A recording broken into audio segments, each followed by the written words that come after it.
What's up, guys? Welcome to Life Knowledge. My name is Justin Alphabet. Go ahead and like, comment, and subscribe down below. Stay to the end of the video so you get all the information that you need. Today we're going to be talking about how to be a masculine man.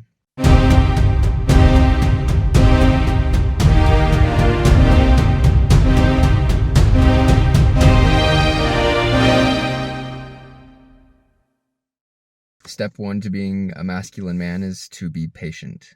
If you're young and you don't have a beard yet, or you can't grow a beard, I'm sorry, but if you're young, just be patient. You have a lot of time to become a masculine, high status man. When I was younger, I just wanted to rush it, and I wanted to be high status and be wealthy and be rich, but I realized that you just can't do that. If it's rushed, it doesn't stick around typically. Whatever is faked sometimes, it doesn't really stick around always. And so you have to be willing to develop yourself over time, build on and create block by block and brick by brick. A house is built brick by brick. And if you want to build a mansion, right, you have to build it the right way or it's going to crumble. And so,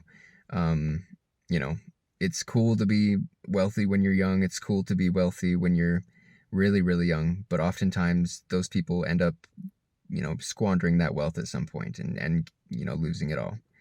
Which sometimes they gain it back, sometimes they don't. You never know. But it's better to be able to keep that and keep the high status and keep the masculinity for as long as you possibly can throughout your entire life.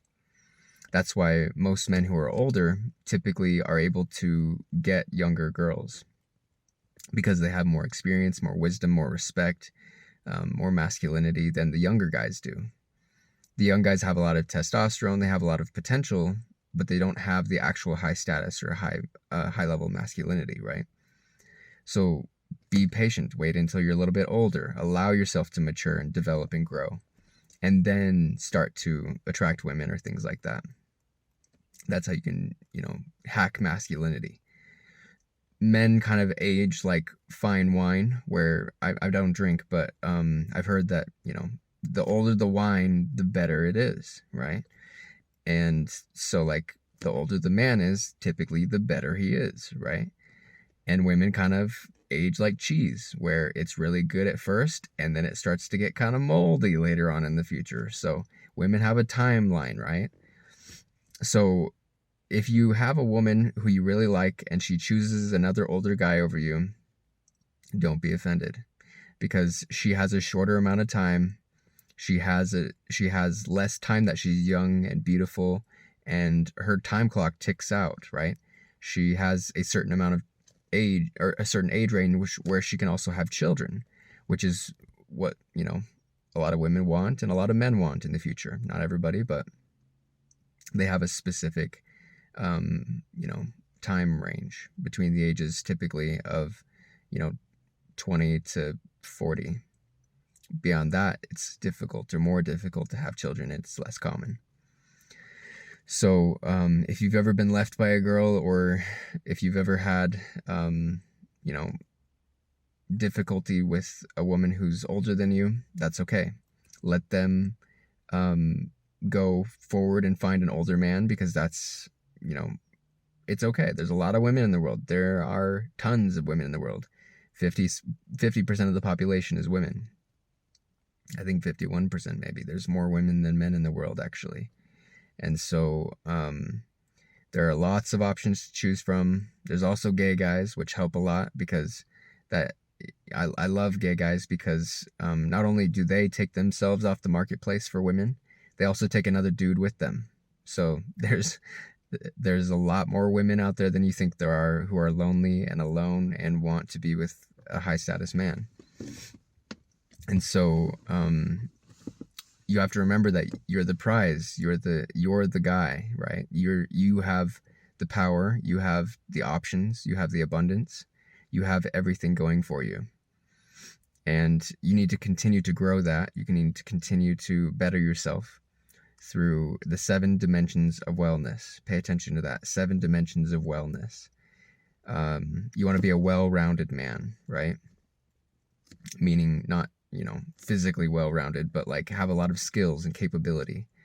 Women love men who are capable. Men love men who are capable too.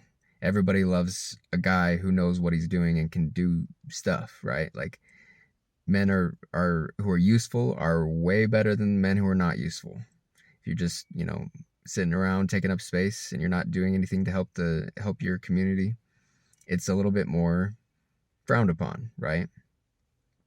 If you are helping your community or your family or whatever, people respect you more. They like you more. They, appreciate you more as a man.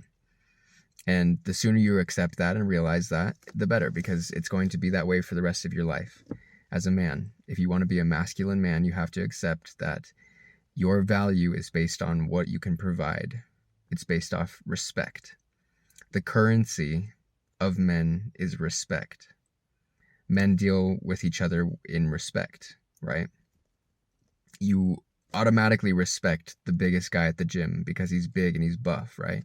You automatically respect the guy who has the mansion and the most wealth and the nice cars or whatever. You automatically respect the man who has the riz and gets the hottest girls and has the sauce or whatever you want to call it, right? He's the most, alpha, right, at that point in time. Whoever has the most typically gets the most respect. Whoever's worked for that, in whatever way they have, of money, wealth, cars, status, whatever, is the most respected. And so your job is to do that as well, is to have a good social circle, have a full and complete life, have, wealth, have health, have love, have happiness, and have a full, good, and happy and complete life. And that will make you more respected by women, and they'll want to join your life because it looks fun or great or cool or whatever. You're traveling in your private jet, or you're traveling in your Nissan, and it's a nice Nissan. You don't have to be crazy wealthy or whatever. You can have a good solid job like a construction worker or a police officer, a doctor, just have like a goal and direction in life, a career that you want to do, right? A pilot, an engineer, a nurse, a driver, I don't know what else, but there's a lot of things that you can do that are, mid-level tier jobs that women will respect and want to be with you for. Just having a solid career and a passion and a direction in life, having goals and ambitions, that'll make a woman very attracted to you. And being focused on your purpose. Never make a woman your purpose as a masculine man. If she is the pinnacle of your life, that is bad, because you should be the pinnacle of your life. It's your life. You're the main character. And so if you make a woman the main character in your story, she's going to typically rewrite that story for you, and she will leave you. So never make her the main character. You are the main character, and she is a secondary character in your story. Some women will, have a different part to play in your story at different times, right? You may be betrayed. You may be, maybe she sticks around. You never really know for sure. You never really know. But there are plot twists in your movie. There are positives. There's going to be ups. There's going to be downs. But you always have to remember that you have to keep going up. You have to keep improving. You have to keep building on what you already have.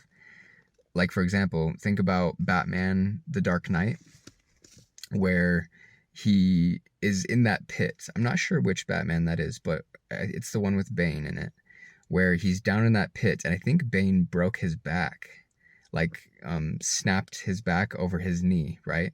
And Batman has a broken back, and he's trying to get out of that pit where only one other person has ever escaped before, right? And he keeps trying and trying and trying, and getting farther up and improving his strength and getting better. And eventually he does get out of the pit. He does get out of that darkness. He does dig himself out of that grave, right? And the point here being is that you have to do that same thing too. What makes a man is a masculine man is how many times he gets back up again, right? You use that anger, that hurt, that pain that people give to you, and you use it to fuel you to get to the next level, right? Put that anger and that pain into the gym. put that anger and that pain and that hurt into, making money. And that's the secret of a masculine man, right? Is you use whatever emotions or whatever negativity people give to you, and then you build on whatever you're given. You take everything and you build with it. And some people will betray you. Some people will hurt you. Some people will, do nasty things to you in life, because that's life, right? There are bad things that happen to good people. And there's bad things that happen to bad people too. But the difference between a hero and a villain is that, like, for example, Batman, right? He had bad things happen to him, and then he chose to make sure that he did good after that, right? And for a villain, they have bad things happen to that, and they try to create more bad things. So that's the difference between a hero and a villain. A masculine man is typically a hero, in the sense that, for example, Batman's parents died. He had a lot of bad things happen to him, and he tries to protect other people from having that same pain and hurt that he had to feel. A villain, like the Joker, right? He felt pain and hurt and had a horrible childhood or whatever, and he took that pain and he tried to inflict that same pain on other people. A villain is a victim. A hero is not. A hero takes their circumstances and essentially builds whatever they have to out of it in a positive and healthy, good way. They dig themselves out of the hole, and then they throw the rope down behind them to help other people climb out of that same hole. So anyways, I hope you guys have the day you deserve. Let's level up. Comment down below if you have any questions, and I'll see you in the next one.